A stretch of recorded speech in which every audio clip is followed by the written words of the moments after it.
بسم اللہ الرحمن الرحیم، السلام علیکم۔ عمران خان صاحب کا حالیہ ایک انٹرویو جو انٹرنیشنل میڈیا آرگنائزیشن کی طرف سے کیا گیا، اس میں خاتون نے عمران خان صاحب سے بہت سے سوال کیے کہ اتنی مشکلات ہیں آپ کو، ہر طرف سے آپ کے خلاف کیسز، 150 کے قریب کیسز، آپ کی پارٹی کو، آپ کے لوگوں کو اتنے مقدمات کا سامنا ہے، لوگ گرفتار کیے جا رہے ہیں، غائب کیے جا رہے ہیں، لاپتہ کیے جا رہے ہیں، سارا کچھ ہو رہا ہے، تو اتنی مشکلات ہیں۔ تو آپ ہمیشہ کہتے ہیں کہ جی مشکلات سے گھبرانا نہیں چاہیے، تو کیا آپ انجوائے کر رہے ہیں test? Are you enjoying these tests? تو عمران خان صاحب نے کہا کہ جی بالکل، اور اگر میری زندگی میں صبح اٹھوں اور میری زندگی میں کوئی چیلنج نہ ہو تو مجھے لگے گا میری زندگی ختم ہو گئی ہے۔ تو عمران خان صاحب کی سوچ یہ ہے کہ جی کوئی بھی چیلنج ہے وہ ایک اپرچونٹی ہوتا ہے کہ اس سے آپ سیکھ سکتے ہیں، آگے بڑھ سکتے ہیں، وہ آپ کو مضبوط کر سکتا ہے۔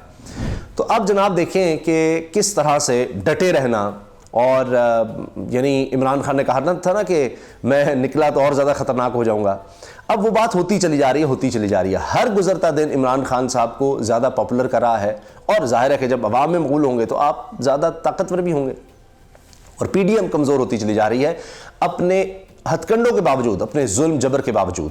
اب آپ دیکھیں کہ سرویز تو سرویز ہیں، جلسے تو اپنی جگہ ہیں، میڈیا اپنی جگہ ہے، ڈیجیٹل میڈیا کی بات کروں، دوسرے میڈیا کو چھوڑ ہی دیجئے۔ اب لوگ بھی شامل ہو رہے ہیں عمران خان صاحب کے ساتھ، ہر چند دن کے بعد آپ کو پتہ لگے گا فلاں شخص شامل ہو گیا۔ ابھی آپ نے جمشید دستی صاحب کا سنا ہوگا کہ وہ تحریک انصاف میں شامل ہو گئے ہیں، اور بہت سے لوگ ہیں، شیخ وقاص اکرم ہیں، ان کا تو میں آپ سے عرض کرتا ہوں، شیخ وقاص اکرم کی ابھی دیکھ رہا تھا کہ ایک کلپ ان کا وائرل ہو رہا ہے۔ کاشف عباسی صاحب ان سے پوچھتے ہیں کہ شیخ صاحب، اب یہ بڑے یعنی طاقتور گروپ کہہ لیں یا ایک بڑا ایکٹیبل، ماضی میں بھی پارلیمنٹ کا حصہ رہے ہیں، اور یہ کہہ رہے ہیں 2018 سے پہلے ہی میں نے نون لیگ چھوڑ دی تھی اور پھر میں آزاد حیثیت میں لڑا تھا الیکشن۔ خیر وہ یہ کاشف عباسی صاحب کہتے ہیں کہ جی کیا آپ نے، لوگ تو ظاہر ہے کہ جو جماعت حکومت میں اس کی طرف جاتے ہیں، اس وقت تحریک انصاف مشکل میں ہے، لوگ پکڑے جا رہے ہیں، لوگوں کو مارا جا رہا ہے، تو آپ کیوں آگے تحریک انصاف میں اس وقت میں؟ تو شیخ وقاص اکرم صاحب کہتے ہیں کہ آپ کی بات صحیح ہے، بالکل ٹھیک ہے، لیکن بات یہ ہے کہ عمر کے اس حصے میں چیلنج اب ہے یہ مشکلات کا، اور ایک جماعت جو ہے اس کو دیوار سے لگایا جا رہا ہے۔ تو کہتے ہیں اب اللہ نے موقع دیا ہے تو یہ وقت ہوتا ہے کھڑے ہونے کا، یہ اس کا ایک اپنا ایک مزہ ہوتا ہے کہ آپ ایک غاصب کے سامنے یا کسی ظالم کے سامنے کھڑے ہوں، تو کہتے ہیں کہ یہ اب اللہ نے موقع دیا ہے تو کھڑے ہونے کا یہ وقت ہے، تو اللہ خیر کرے گا۔ تو یہ شیخ وقاص اکرم صاحب کا جواب تھا، یعنی انہوں نے سب کو لاجواب کر دیا کہ جی اب یہ ہے، وہ اکیلا بندہ ہے، یہ ان کے الفاظ میں اکیلا ہے، سب کے خلاف سب اس کے خلاف ہو چکے ہیں، جماعتیں بھی اور دیگر جو طاقتور لوگ ہیں، حلقے ہیں، وہ بھی اس کے خلاف، تو کھڑا ہے نا، تو اس کا بھی ایک اپنا مزہ ہے۔ اب دیکھیے نا، میں آپ کے سامنے چند مثالیں رکھ رہا ہوں۔ ابھی حال ہی میں کیا خبر آئی کہ جناب پیر سید غلام عبد الرسول بخاری and Pir Syed Shabbar Mohi Uddin Bukhari from PP 102 called on Chairman Imran Khan and announced to join PTI. General صاحب خالد گجر اینڈ حافظ فرحت were also present on the occasion. اب یہ تصاویر بھی میرے سامنے ہیں، میں نے ان کا پتہ کروایا تو یہ پتہ چلا جی کہ فیصل آباد میں کافی اثر و رسوخ والے ہیں، اور یہ بھی نوجوان ہیں، پیر گھرانہ ہے اور نوجوان ہیں۔ تو اب نوجوانوں کی جہاں تک بات ہے، میں ابھی حالیہ ایک اسٹڈی پڑھ رہا تھا 2013 سے اب تک کی، کہ کس طرح اب ووٹرز کی تعداد میں نوجوانوں کا اضافہ ہوتا چلا جا رہا ہے، ہر سال لاکھوں کی تعداد میں نوجوان ووٹرز آ رہے ہیں، جو بہت زیادہ میجورٹی ان کی تحریک انصاف کی طرف ہے۔ اب یہ جو 90 کی دہائی میں رہ رہے ہیں نا، وہ جس کو کہتے ہیں کہ جناب تھانہ کچہری اور کوئی پٹواری، کوئی اس طرح کوئی الیکٹیبلز کے ساتھ پیسے کا لین دین کر کے اور سب کو قابو کر کے، اور وہ برادری اور خاندان اور اس طرح سے چلنا، 90 کی دہائی میں نا سارا یہ چکر تھا، تھانہ کچہری اور پیسہ، یہ سب کے ذریعے آپ لوگوں کو ووٹوں کو خریدتے تھے یا ان پر انفلوئنس کرتے تھے۔ ابھی آپ نے قصور میں دیکھ ہی لیا کہ افطار کے چکر میں کس طرح لوگوں کو لایا گیا تھا نون لیگ کے جلسے میں۔ تو یہ اسی مائنڈ سیٹ سے آج تک کام کر رہے ہیں، ان کو پتہ ہی نہیں ہے، یہ جو کہتے رہتے ہیں 2018 میں جناب تحریک انصاف کو یہ کر دیا، وہ کر دیا، ان کو دے دیا، یہ سمجھ نہیں ہے۔ میں آپ کو پوری اسٹڈی بتا رہا ہوں کہ یہ لوگ نون لیگ، پیپلز پارٹی یا PDM کی جماعتیں یہ سمجھ نہیں رہی کہ نوجوان اب اس وقت اس کے پاس ڈیجیٹل میڈیا ہے، اور وہ ریلیٹ کر رہا ہے تحریک انصاف سے، اس کو یہ اچھا لگ رہا ہے کہ کوئی ہے جو طاقتوروں کے آگے کھڑا ہو رہا ہے، کوئی ہے جو سٹیٹس کو کہ جو نظام 75 سال سے اس ملک کو دیمک کی طرح چاٹ گیا اس کے خلاف کھڑا ہو رہا ہے, کوئی نئی بات کر رہا ہے. اسی لیے نوجوان سارے کے سارے جو ہیں وہ اس طرف جا رہے ہیں. یہ لیپ ٹاپ تقسیم کرنے سے نہیں آئیں گے آپ کی طرف, اب یہ پرانے حربے ہو گئے ہیں. اب یہ صرف یہ نہیں ہے کہ جناب فلاں نوجوان آ رہا ہے, فلاں جی وہ جن کو برگر بچے کہتے تھے, یہ ڈیجیٹل میڈیا کے لوگ ہیں. پیر گھرانے بھی ہیں, وہ بھی آپ دیکھیے, مذہبی گھرانے, ان کے نوجوان بھی شامل ہوتے چلے جا رہے ہیں, اور اس پر وہ فخر کا اظہار کر رہے ہیں. اپنے تقاریر میں بھی پتہ چلا کہ جی وہ پہلے بھی عمران خان صاحب کے حوالے سے بات کرتے تھے. تو اعجاز الحق صاحب ہوں, وہ بھی اپنی جماعت چھوڑ رہے ہیں, وہ بھی جناب یعنی ظاہر ہے جب وہ تحریک انصاف میں جماعت کہاں رہ گئی. اگر پرویز الہی صاحب کی بات کی جائے, ان کو دیکھ لیں, مونس الہی کے ساتھ وہ ادھر آ گئے.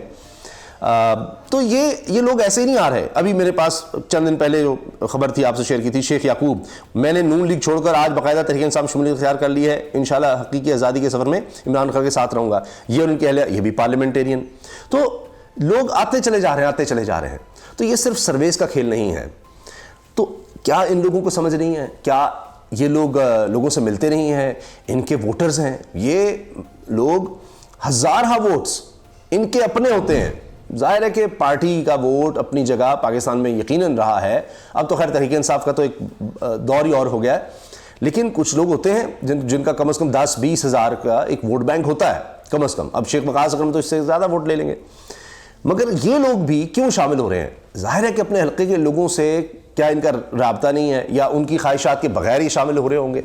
جو اس حکومت نے مہنگائی کے ریکارڈ بنا دیے ہیں, باقی تو اب چھوڑ دیں, جو ظلم ہے, جو تشدد ہے, جو جبر ہے, وہ تو ہے ہی, لیکن صرف اور صرف میں آپ کے سامنے مہنگائی کا ریکارڈ رکھ دیتا ہوں جو اس وقت, یعنی اپنے سرکاری اعداد و شمار کے مطابق پاکستان میں مہنگائی کا 75 سالہ ریکارڈ ٹوٹ گیا ہے. 75 سال کا ریکارڈ ٹوٹ گیا ہے.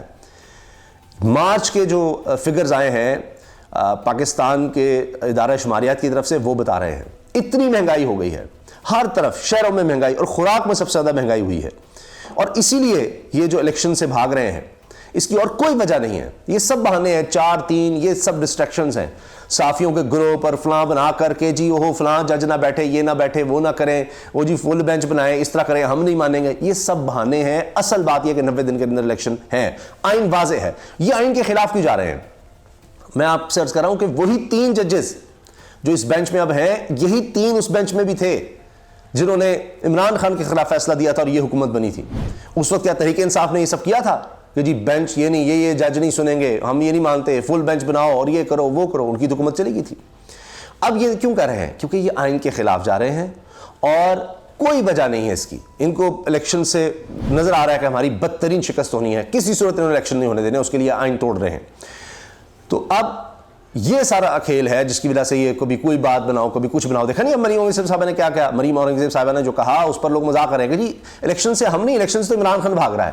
اب کوئی کیا کر سکتا ہے جب اس طرح سے کوئی بات کرنے لگ جائے گا, کوئی اس طرح جھوٹ بولنے لگ جائے گا؟ کوئی کچھ نہیں کر سکتا. جناب آپ یہ دیکھیں, تحریک انصاف کے رہنما مسعود عمر نے اس بات کو ہائی لائٹ کیا کہ مارچ میں پاکستان کی 75 سالہ تاریخ کا ماہانہ مہنگائی کا ریکارڈ ٹوٹ گیا اور شرح 35.4% پر پہنچ گئی ہے. اب یہ سرکاری اعداد و شمار کو انہوں نے کوٹ کیا ہے. اسی طرح حماد اظہر صاحب نے بھی کہا ہے کہ جی ہمارے دور میں تحریک انصاف کے آخری ماہ میں مہنگائی کی شرح 12.7% تھی, جو اب بڑھ کر 35.4% ہو چکی ہے. سب سے زیادہ مہنگائی کھانے پینے کی اشیاء میں ہے, جہاں ایک سال کی قیمتوں میں 47% اضافہ ہوا. ملک کو مسلط حکومت نے ایک گہرے معاشی بحران میں دھکیل دیا. اب آپ سوچ لیجئے, جتنی کوئی کہتے ہیں مہنگائی عمران خان کے 3.5 سال میں ہوئی, ان کے تو ایک سال میں اس کے ریکارڈ ٹوٹ گئے ہیں. 3 گنا زیادہ کم از کم مہنگائی ہے. آپ سوچیں ذرا, اتنا برا حال ہے. روز لوگ آٹے کی لائنوں میں مر رہے ہیں. یہ انہوں نے حال کر دیا ہے. تو لوگ کیوں نہیں چھوڑ کر جائیں گے؟ ابھی تو آپ دیکھیں, ابھی تو الیکشن پراپر جس دن اناؤنس ہو گیا, جس دن جناب یہ معاملات ہو گئے, اس کے بعد دیکھیے گا. ابھی میں آپ کو بتا رہا ہوں کابینہ کے لوگ چھوڑ کر جا رہے ہیں. اور اس کے ساتھ ساتھ ایک اور چیز بڑی اہم ہے کہ اب تو عمران خان صاحب نے کہہ دیا ہے کہ دیگر پارٹی سے رابطہ کیا جائے. اب وہ معاملہ بھی آ رہا ہے. اس پر انشاءاللہ ہم کوشش کریں گے اگلی ویڈیو میں تفصیل سے بات کریں. پاکستان پیپلز پارٹی کے حوالے سے کیا ہو رہا ہے, ان کے لوگ اب کیا کہہ رہے ہیں, تو اس پر تفصیل سے انشاءاللہ اگلی ویڈیو میں بات کریں گے. اللہ حافظ.